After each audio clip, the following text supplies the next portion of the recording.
Bismillah, Assalamualaikum warahmatullahi wabarakatuh. Alhamdulillah, salatu wassalamu ala rasulillah wa ala alihi wa sahbihi wa sallama taslima. Kita lanjutkan pembahasan tentang fikih. Masih berkaitan tentang toharoh, bahwa seorang yang akan mau melaksanakan sholat, di antara syaratnya adalah bersuci terlebih dahulu. Kemarin sudah disebutkan bahwa toharoh itu terbagi menjadi dua. Yang pertama, at-toharatu minal hadasil akbari wal asgor, yaitu bersuci dari hadas kecil maupun hadas besar. Apa itu hadas? Hadas itu adalah sesuatu yang menghalangi diterimanya sholat atau sahnya sholat. Ini fungsi dari toharo yang pertama. Yang kedua adalah izalatun najis, mengangkat najis. Nanti ada pembahasannya tentang apa-apa saja yang najis. Jadi fungsi dari bertoharo, bersuci, itu ada dua. Yang pertama apa tadi Pak? Mengangkat hadas dan menghilangkan najis.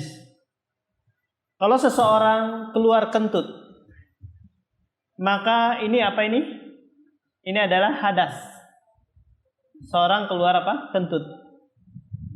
Kenapa? Karena ini menghalangi sahnya sholat.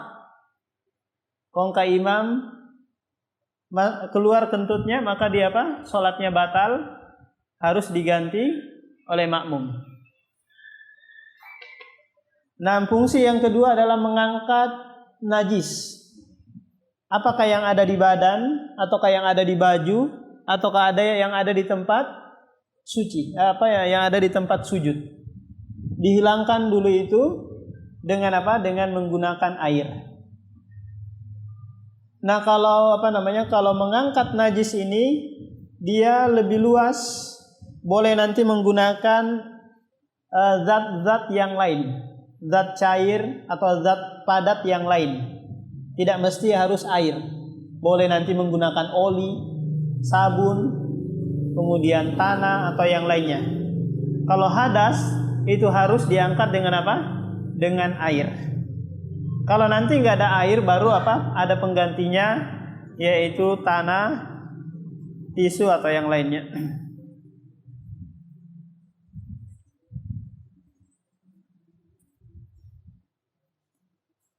Nih melok baca dulu. Tak fa in taghayyara. Baca ya.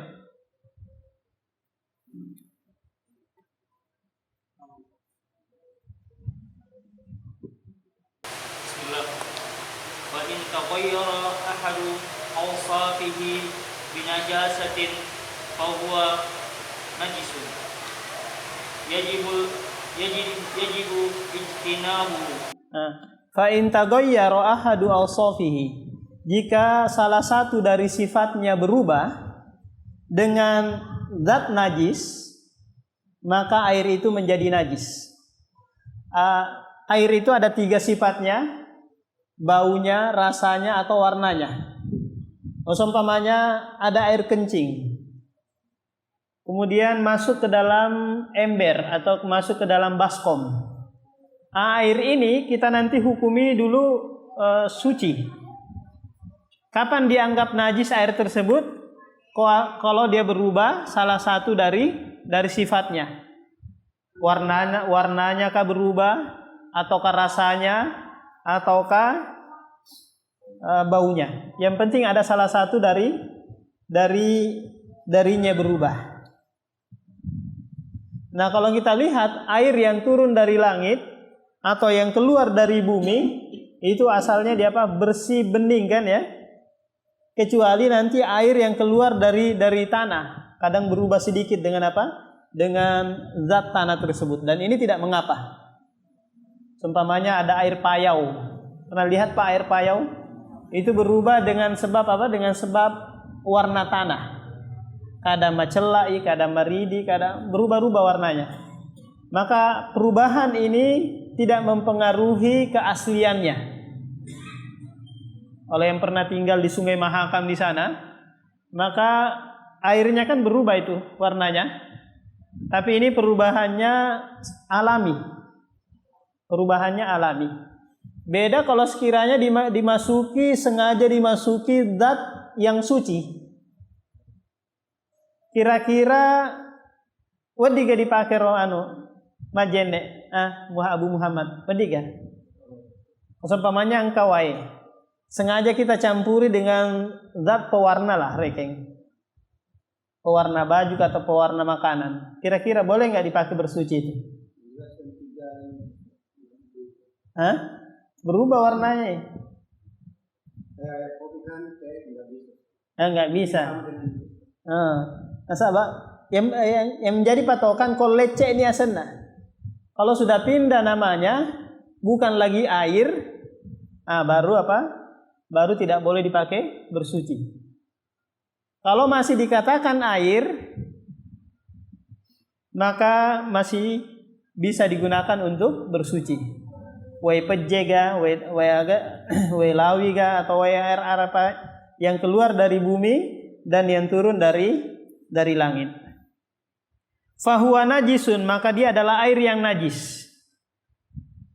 Jadi penulis di sini membagi air itu Pak menjadi dua. Tahirun wa najisun, suci dan apa? Dan najis. Ini salah satu pendapat dari mazhab Hanabilah. Kalau mazhab Syafi'i itu membagi air menjadi 5. Ada air mustakmal, ada air musyammas, ada air tohir, ada air tohur, ada air ghairu mutahhirun. Dia bagi menjadi 5. Ada air najis. Tapi bukan itu pembahasan kita. Nah, ini pembahasannya lebih ringkas. Air itu terbagi menjadi berapa? Menjadi 2. Suci dan najis. Baca. Wal aslu fil asya'i. Wal aslu fil asya'i at-taharatu wal ibahatu. 6. Asal pada sesuatu, hukum asal sesuatu itu selain ibadah itu suci dan mubah. Apa saja yang ada di permukaan bumi ini itu hukum asalnya suci. Kenapa? Karena Allah Subhanahu wa taala menciptakan untuk kita semua. Silahkan dipergunakan apa yang ada di darat dan apa yang ada di gunung-gunung sana dipergunakan. Itu hukum asalnya apa? Suci. Ini biasa pakai atau Madurai, orang-orang Madura pakai dalil ini bahwa segala yang ada di permukaan bumi ini itu suci, kemudian mubah, boleh dipakai. Nah, biar haknya orang dipakai juga. Tanah tawinala, buah-buahan utena ini kenapa? Karena hukum asalnya suci dan boleh dipakai. Padahal itu sudah menjadi milik orang, sudah dipatok orang lain, sudah ada tanda-tandanya. Ini dia jadikan dalil, dia tempatkan bukan pada tempatnya. Jadi baju, kain-kain, kayu semuanya itu hukum asalnya apa? Suci. Nah, ini hukum asal Pak. Komatu muncul keraguan-raguan, ragu ki rekengi. Ini air ini suci atau enggak? Ini benda ini halal atau enggak? Maka hukum asalnya suci dan halal, boleh dipergunakan. Baca.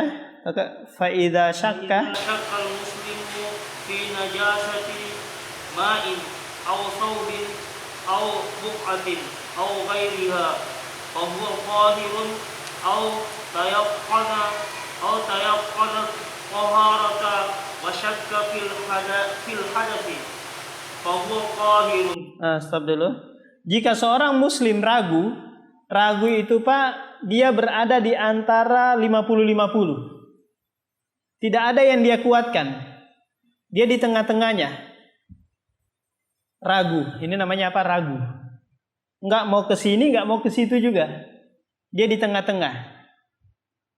Kata penulis, jika seorang muslim ragu tentang najisnya air atau baju atau buka ini gumpalan tanah atau selainnya, maka hukum asalnya suci. Kalau kita menemukan air di jalan, kita mau pakai bersuci, maka bangun di atas keyakinan bahwa air ini suci. Kecuali nanti ada tanda-tandanya, oh, bau ita rasana ya, barulah dihukumi najis. Demikian juga kalau sekiranya runtuh ki pakaian, kita dapat pakaian, meloki mas sempajang, tidak ada pakaian yang lain kecuali itu, maka kembali hukum asalnya adalah suci. Biarpun pakaian dari dari India kah, atau dari Korea kah, pakaian rombengan itu kan, dari Korea, maka kembali kepada hukum asalnya, dipakai, suci. Kecuali nanti ada najisnya, kelihatan najisnya, barulah tidak boleh dipakai atau dicuci dulu. Ada kiriman pakaian dari Amerika atau dari Eropa, maka semuanya itu suci dan boleh dipakai.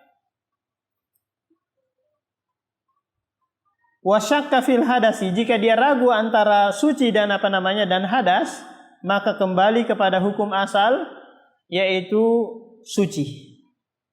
Liqaulihi, berdasarkan hadis Rasulullah, liqaulihi sallallahu alaihi wasallam, fil rajuli yukhayyalu ilaihi annahu yajidu syai'a fis salati la yansarifa hatta yasma'a sautan aw yajida rihan. Ada seseorang diadukan kepada Rasulullah, dia ragu-ragu masuk keluar ke kentutnya atau enggak ini dalam sholatnya. Kadang Pak, kalau kita sholat itu ada keluar sedikit, tapi kita ragu ini kentut atau enggak, ya kan? Mas sempajaki, kita ragu apakah ini kentut atau enggak. Nah, ini terjadi di kalangan sahabat juga, sehingga dilaporkan kepada Rasulullah. Maka Rasulullah memberikan suatu kaidah yang sangat besar, yaitu al-yaqinu la yazulu bisyak. Keraguan-raguan itu tidak bisa menggugurkan keyakinan. Nah, di sini Rasulullah memberitahukan kepada sahabat ini, kalau engkau ragu apakah keluar kentutmu atau enggak, yang menjadi patokan jelasnya adalah kongka samenah. Kalau ada suaranya tut gitu masuk, atau ada baunya, barulah barulah engkau hadas. Barulah engkau boleh membatalkan sholatmu. Kalau ada sedikit-sedikit keluar yang nggak jelas itu, setan kayak ini atau apa kayak ini yang keluar ini, maka bangun kepada hukum asal, al-yaqinu la yazulu bisyak. Keraguan-raguan itu tidak bisa menggugurkan keyakinan. Selesai pembahasan tentang air. Kesimpulannya bahwa air itu suci dan mensucikan, ini hukum asalnya. Kapan dia berubah menjadi air yang najis? Kalau kemasukan benda atau zat yang najis. Ada yang mau ditanyakan dulu nih Pak, sebelum kita pindah ke bab berikutnya? Kalau misalkan ada juga bentuk yang kerasa keluarnya. Ada kerasa? Ya, tapi nggak ada suara. Dengan semena nggak ada suaranya. Pasti engkau bau nah. Tapi terkadang kan nggak bau juga. Kau mau bau durian gitu, mari gak? Kayak gitu ya, saya kan. Takut gitu. Iya. Ada memang kadang keluar, itu sedikit, tapi itu yang membuat kita ragu. Kentut gak ini atau enggak ini? Batalkah atau enggak? Maka bangun kepada hukum asal, yaitu tidak batal. Komandasani kita yakin, sudah batalkan sholat, keluar dari jamaah. Yang lain Pak, barangkali ada yang mau ditanyakan?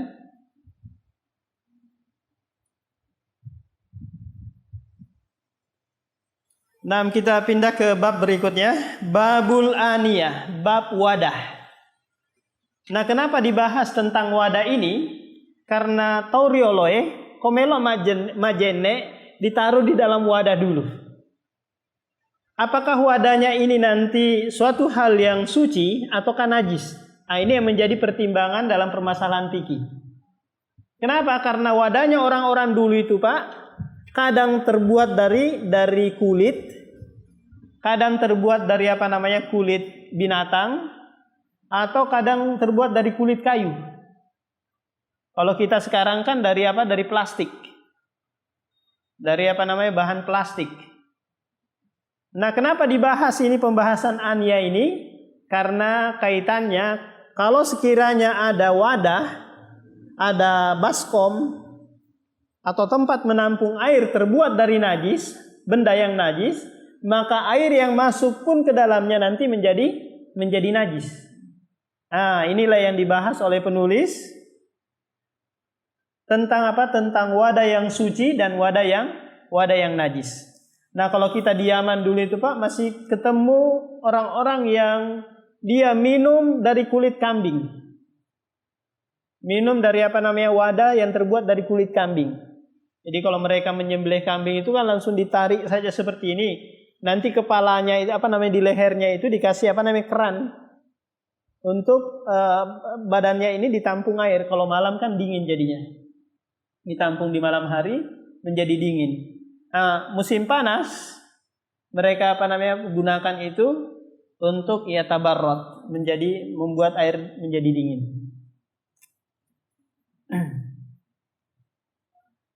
Nah, jadi al-aniyah wadah itu hukum asalnya suci juga.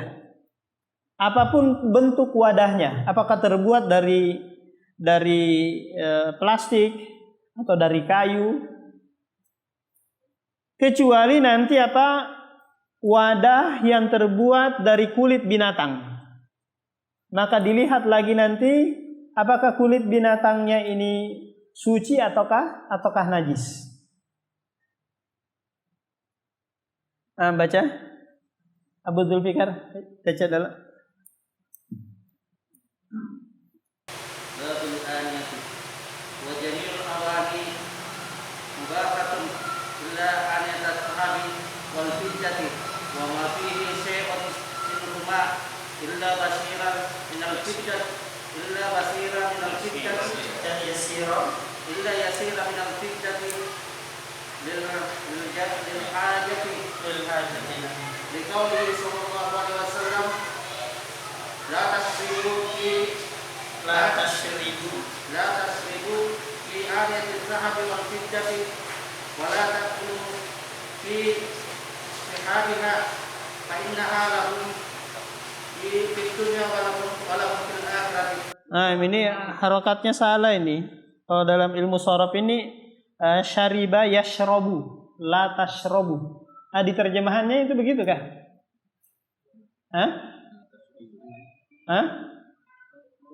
Tashrabu. Itu yang benar itu. Jadi dia ngikutin wazan fa'ila yaf'alu. La tashrabu. Iya, ini diganti aja harokatnya itu. Jadinya tashrabu. Wa jami'ul awani mubahatun. Seluruh wadah itu hukum asalnya mubah, boleh dipakai. Baik itu untuk mandi, untuk majene atau untuk yang lainnya.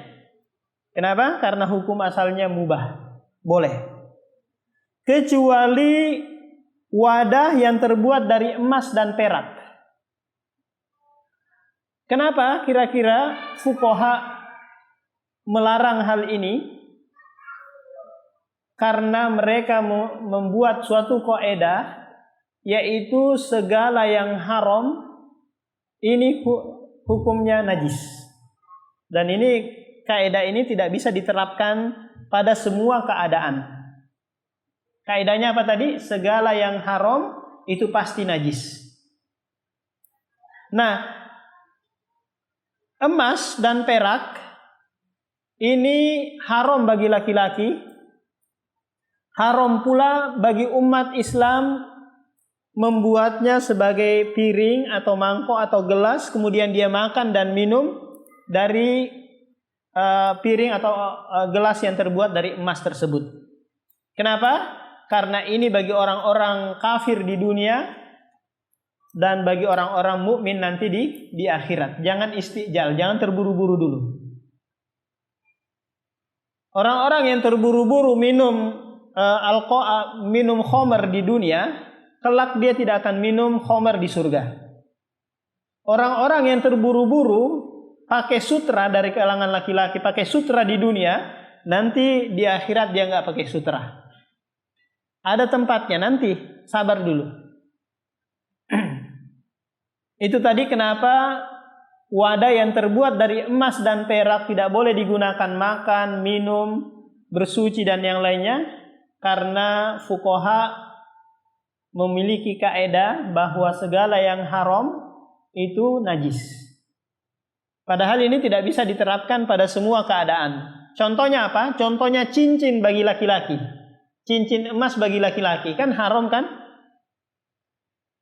Ketika dia pakai dalam sholatnya, apakah sholatnya menjadi batal? Nah, kira-kira. Atau dia pakai gelang. Dia pakai gelang atau rantai dari emas. Kemudian dia masuk sholat.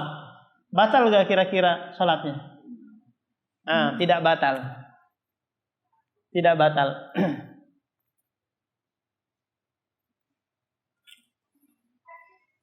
Wa ma fihi syai'un minhuma. Dan apa yang terkandung dari keduanya, yaitu emas dan perak. Illal yasira minal fiddah, kecuali sesuatu yang sedikit dari perak lil haja, untuk kebutuhan. Karena Rasulullah pernah menambal gayungnya dengan dengan kawat yang terbuat dari apa? Dari perak. Demikian juga nanti emas boleh digunakan bagi laki-laki kalau ada kebutuhannya. Seumpamanya hidungnya kali putus, melok naselai mau diganti dengan hidung terbuat dari emas boleh, atau telinganya tertimpas pedang diganti dengan telinga emas, ini boleh. Ini kalau ada kebutuhan. Atau isinna melok naselai gigi emas, tidak ada lagi gigi yang lain kecuali gigi itu. Ini lil haja, karena ada kebutuhan. Akan tetapi hukum asalnya menggunakan emas bagi laki-laki haram. Perempuan dibolehkan.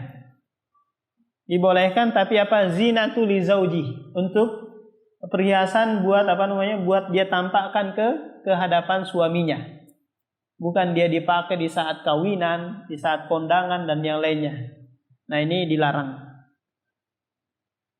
Kata Rasulullah, la tashrabu fi aniyati dzahabi wal fiddah. Janganlah kalian meminum di wadah yang terbuat dari emas dan perak. Wala ta'kulu fi sihafihima, dan jangan pula makan dari wadah yang terbuat dari emas dan perak. Fa innaha lahum fid dunya wa lakum fil akhirah. Ini alasan pelarangannya. Karena emas dan perak itu untuk orang-orang kafir di dunia dan untuk orang-orang mukmin di akhirat kelak. Penulis di sini tidak membawakan permasalahan tentang jil. Jil itu kulit. Kulit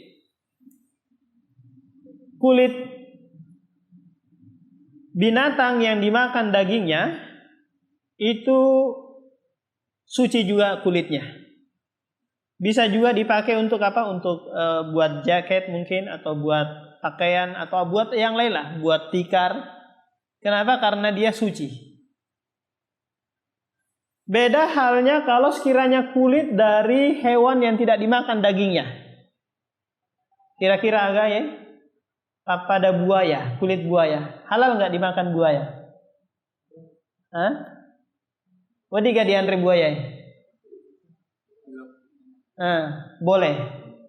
Yang penting jangan buaya darat. Majak diantre buaya darat ya. Kalau buaya laut itu halal dimakan. Wadi diantre. Namun engkau balu sate agak sana? Pas sate buaya ko Manggar.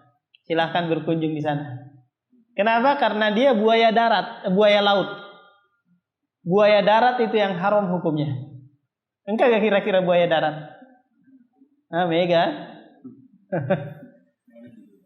Jadi buaya laut itu halal.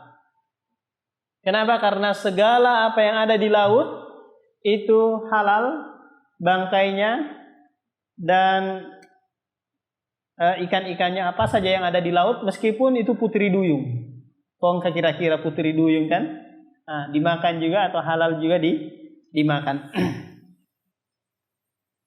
Jadi hewan-hewan yang haram dimakan ini menjadi perselisihan di antara para ulama, apakah kulitnya nanti boleh digunakan ataukah tidak boleh digunakan. Seperti harimau kira-kira ya, harimau, macan, kemudian singa dan yang lainnya. Apakah ini boleh? Ada yang mengatakan boleh selama dia disamak. Ayyuma apa saja yang disamak, ayyuma dubigo faqad tahura. Apa saja yang disamak maka dia menjadi suci. Samak itu begini caranya. Pertama dikerik dulu dagingnya. Setelah dikerik dagingnya kemudian direbus. Direbus itu kulit itu. Kemudian dikasih daun salam. Setelah itu baru dijemur. Nah ini cara apa? Cara mensamak. Nah berdasarkan pendapat tadi bahwa segala yang sudah disamak, kulit binatang itu suci. Boleh dipakai untuk jaket dan yang lainnya, sepatu, pendeng itu boleh juga dipakai. Ada juga yang mengatakan bahwa tidak boleh. Kenapa? Karena dia haram hukumnya dimakan, maka kulit-kulitnya pun tidak boleh digunakan.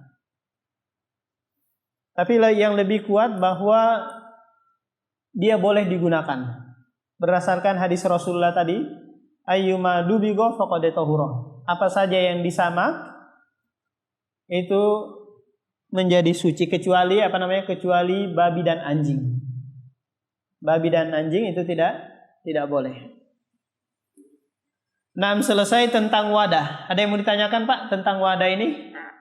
Ember atau baskom? Nah ini bagusnya buku ini singkat, ringkas-ringkas. Bejana.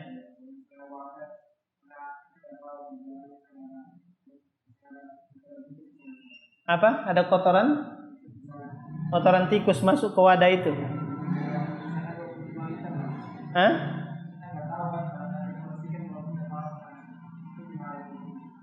Pas kita bersihkan ada kotoran ini, dibersihkan dulu, dihilangkan baunya itu, baru nanti pakai nampung air lagi. Nah di sini juga penulis tidak memasukkan permasalahan tentang wadah yang dijilat oleh anjing, ya kan? Wadah yang dijilat oleh anjing, apakah dia menjadi najis wadah tersebut?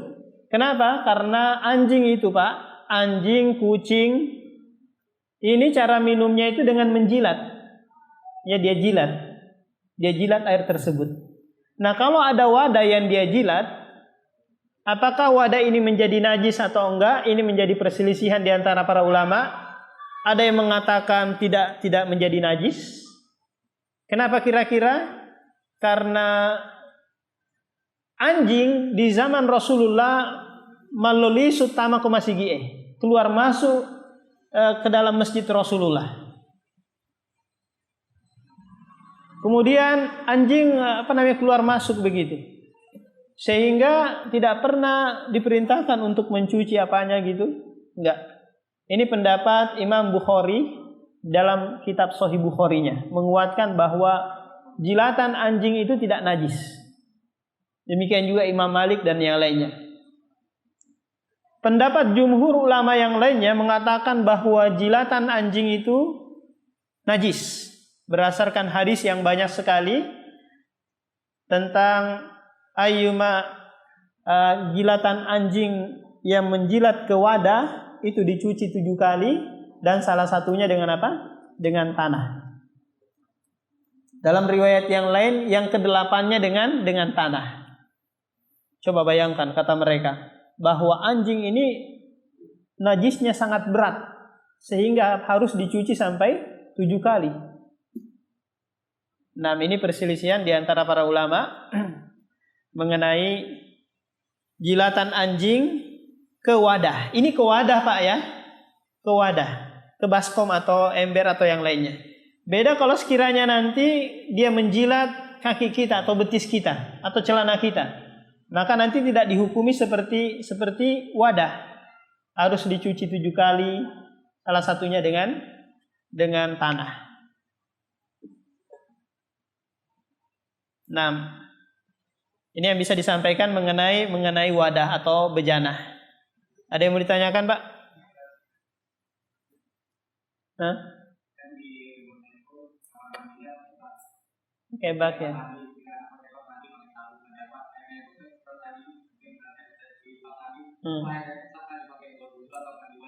Iya, boleh. Meskipun kalau kita mandi, kemudian kita masuk ke dalam baskom, ditampung lagi airnya itu kan, ada air sabunnya, ada airnya. Kemudian datang istri kita lagi mandi dari air itu atau anak kita, nasabah musim kemarau mungkin, masuk sawai kan, maka itu dia suci. Tetap suci. Itu namanya air mustakmal, air yang sudah digunakan. Dan ini pernah kejadian juga Rasulullah mandi bareng dengan Aisyah, masing-masing menciduk air. Tentulah bekasnya Rasulullah, bekasnya Aisyah ada di dalam wadah tersebut. Ya, begitu. Hah? Iya, itu.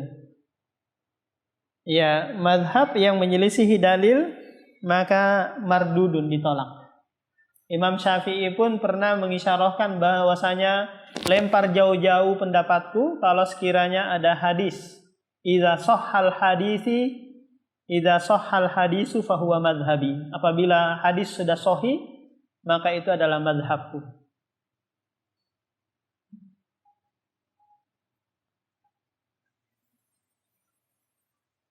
Melampek muka kah? Hah? Berapa menit lagi? 15 menit. Nah, coba Abu Fahri baca ya babul istinja.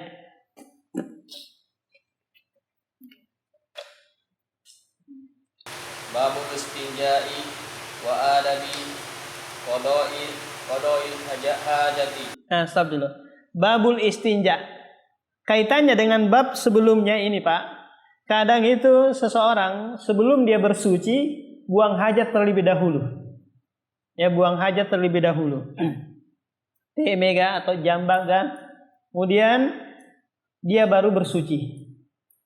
Nah, di sini Islam mengatur hal ini, menjelaskan hal ini. Dan ini menunjukkan kesempurnaan agama kita, Pak. Sampai buang hajat saja diatur. Dan ini sudah dipersaksikan oleh orang Yahudi, meskipun nadanya itu mengejek. Ada seorang Yahudi datang ke Salman Al-Farisi, berkata, qad allamakumun nabiyukum kulla syai'in hattal khira. Nabi kalian itu sudah mengajari kalian segala sesuatu sampai buang hajat. Ini nadanya mengejek, tapi apa? Tapi ini adalah pengakuan bahwa Nabi mengajarkan segala sesuatu sampai buang hajat. Jangankan buang hajat, Pak, meludah saja diatur sebelah mana. Sebelah mana yang boleh, sebelah mana yang enggak boleh. Nah, jadi diatur sampai buang hajat pun kita diatur. Nah, maka di sini disebutkan apa saja adabnya buang hajat, menghadap kemana, bagaimana cara duduknya, ini diatur. Babul istinja, bab istinja. Istinja itu, Pak, adalah membersihkan najis dengan air. Itu namanya istinja. Membersihkan najis dengan apa? Dengan air. Kalau istijmar itu membersihkan kotoran dengan batu. Atau mayakumu maqamahu, atau apa yang menggantikan kedudukannya. Batu ga, tisu ga, kayu ka, kain ka, keramik kah? Nah, itu namanya apa? Istijmar. Bedakan istinja dengan apa? Dengan istijmar. Kalau istinja bersuci dengan air, menghilangkan najis dengan air. Wa adabul qada'il hajat, dan adab-adab membuang hajat. Baca Bu Fari. Yustahabbu idza dakhala al-khala'a ay yuqaddima rijalahu al-yusra wa yaqulu bismillahi Allahumma inni a'udzu bika minal khubuthi wal khaba'ith. Yustahabbu, disunahkan apabila akan mau masuk khola. Khola di sini adalah WC, kalau kita di daerah kita Indonesia, WC, khola, tempat buang hajat. Akan mau masuk ke dalam WC. Ayyuqaddima rijlahul yusra, yaitu masuk dengan apa? Dengan kaki kiri. Ini sunnah. Kenapa? Karena ini tempat kotor. Beda dengan masuk ke dalam masjid, itu menggunakan apa? Kaki kanan terlebih dahulu. Wa yaqulu, dan mengucapkan doa. Ini doanya diucapkan sebelum masuk, Pak. Bukan pas di dalam atau pas di pintu, enggak. Tapi sebelum apa? Sebelum masuk. Bismillah, dengan menyebut nama Allah. Disebutkan dalam riwayat yang lain bahwa fungsi bismillah ini nanti menutup pandangan setan-setan yang ada di dalam WC. Tak kala kita buang hajat kan buka aurat, Pak, buka baju, buka celana. Nah, dengan ucapan bismillah ini menutup pandangan apa? Pandangan jin-jin atau setan-setan yang ada di dalam WC tersebut. Kenapa? Karena kalau kita tidak mengucapkan ini, bisa saja nanti setan memandangnya kemudian berhasrat dengan kita. Apakah setan laki-laki ataukah setan perempuan? Melihat melihat kemaluan kita, kemudian dia berhasrat. Akhirnya dia ikutin kita kemana kita pergi, kemudian sering mengganggu kita, sering menakut-nakuti kita. Jadi kalau ada orang yang sering kerasukan itu, Pak, gampang obatnya. Kalau ada orang kerasukan, ada nggak orang sering kerasukan di sini? Gampang obatnya. Obatnya yang pertama adalah mengontrol rasa takut. Nasabah itu setange, kalau mau masuk ke dalam tubuh manusia, napi toriki dulu. Ditakut-takuti dulu kita, diberikan kita sinyal dulu. Mungkin pintu dibantingnya, tok, ya kan?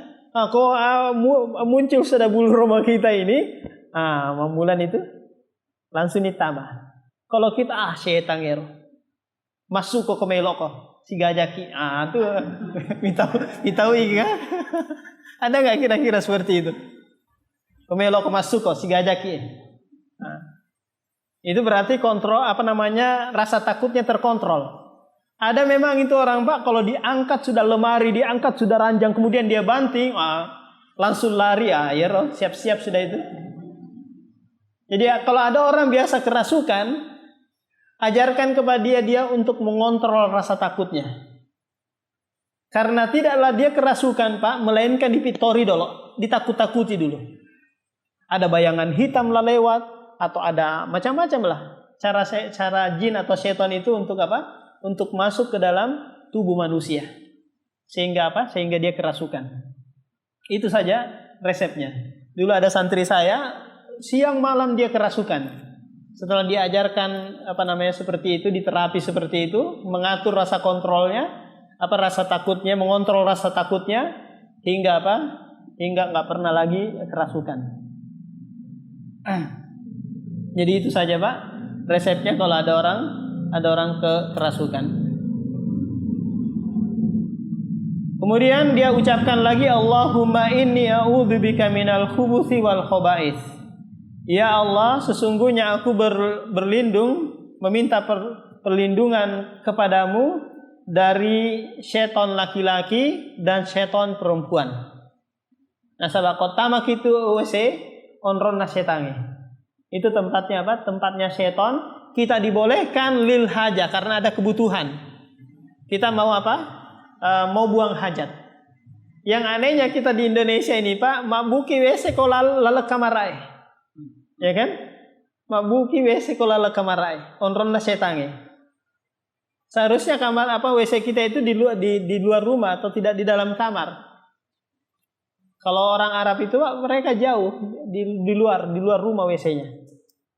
Mabu WC di luar rumah. Ini kita kita buat di dalam kamar.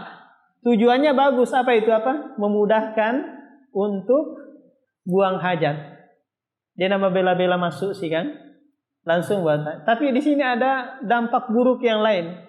Si kamar rakyatnya setange atau iblis atau jin dan yang lainnya.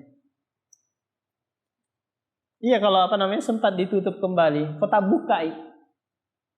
Maka kita satu kamar dengan dengan setan laki-laki dan setan perempuan. Nah, baca wa idza kharaja minhu qaddama al-yumna wa qala ghufranaka alhamdulillahilladzi adhhaba 'anni al-'adha wa 'afani. Nah, wa idza kharaja, apabila dia keluar dari kamar mandi, qaddama al-yumna, dia dahulukan kaki kanannya. Wa qala, dan berkata ghufranaka, aku meminta ampun kepadamu. Lantas mengucapkan alhamdulillahilladzi adhhaba annil adza wa afani. Segala puji bagi Allah yang telah menghilangkan dariku al-adza, kotoran yang ada di dalam perutnya. Wa afani, dan memaafkanku. Ini doa yang dia baca. Hanya saja doa ini diperselisihkan oleh para ulama tentang kesohihannya. Ada yang mengatakan sahih, ada pula yang mengatakan dhaif. Tapi di sini mengatakan sahih berdasarkan Tashih Syekh Albani rahimahullah. Nah, berikutnya wa ya'tamidu fi julusihi ala rijlihi al-yusra wa yansibul yumna. Nah, stop dulu. Wa ya'tamidu fi julusihi ala rijlihil yusra wa yansibul yumna. Jadi prakteknya ini praktek yang bid'ah ini. Ini memberatkan buang hajat. Ini tidak benar kata Ibnu Taimiyah ini. Praktek seperti ini buang hajat. Lantas bagaimana praktek buang hajat yang bagus? Sesuai dengan kondisi Anda, yang mana yang nyaman bagi Anda. Gambarannya seperti ini, Pak. Jadi makoy. Ini ini ditegakkan, yang kanan ditegakkan. Ini diduduki yang kiri nih. Yang kanan ditegakkan. Ini kira-kira repot gak kira-kira seperti ini? Dan susah keluar kalau gambaran. Susah masuk bangsane kan? Nah, ini adalah tata cara atau cara duduk buang hajat yang enggak benar. Jadi ini dinukil dari kitab-kitab fikih yang lain seperti ini memang. Tapi ini Ibnu Taimiyah mengatakan ini bid'ah, tidak benar.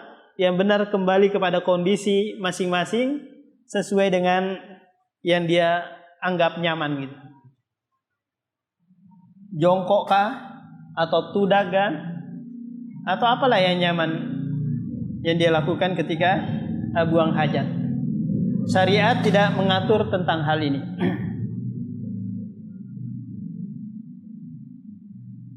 Tamat lagi waktu? Oh iya. Nah, kita cukupkan, kita lanjutkan lagi pada pertemuan berikutnya. Barangkali Pak ada yang mau ditanyakan?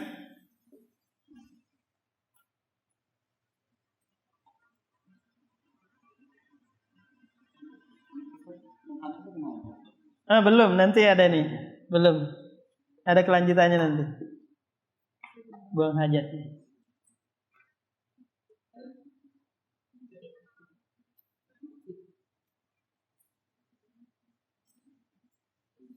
Nah, demikian subhanakallahumma wa bihamdika asyhadu an la ilaha illa anta astaghfiruka wa atubu ilaik.